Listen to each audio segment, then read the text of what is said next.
Les hommes sont comme des prisonniers qui ont peur de se perdre dans la lumière et la liberté. Au fond, l'immense majorité des hommes sont comme des prisonniers avec toutes les portes et toutes les fenêtres fermées. Alors ils étouffent, ce qui est assez naturel. Mais ils ont avec eux la clé qui ouvre les portes et les fenêtres, et ils ne s'en servent pas.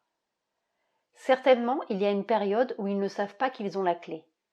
Mais longtemps après qu'ils le savent, longtemps après qu'on le leur a dit, ils hésitent à s'en servir et ils doutent quel est le pouvoir d'ouvrir portes et fenêtres, ou même qu'il soit bon d'ouvrir les portes et les fenêtres.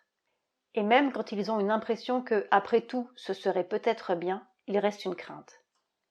Qu'est-ce qui va arriver quand ces portes et ces fenêtres seront ouvertes? Et ils ont peur. Ils ont peur de se perdre dans cette lumière et dans cette liberté. Ils veulent rester ce qu'ils appellent eux-mêmes. Ils aiment leur mensonge et leur esclavage.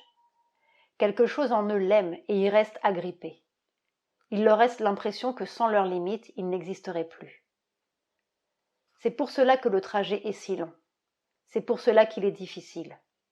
Parce que si vraiment on consentait à ne plus être, tout deviendrait si facile, si rapide, si lumineux, si joyeux. Mais peut-être pas de la manière dont les hommes conçoivent la joie et la facilité. Au fond, il y a très peu d'êtres qui n'aiment pas la bataille.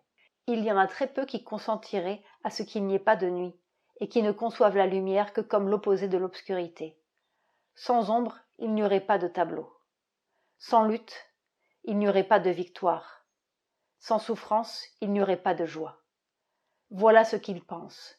Et tant que l'on pense comme cela, on n'est pas encore né à l'esprit. La mer. Entretien 1957-1958. Page 482.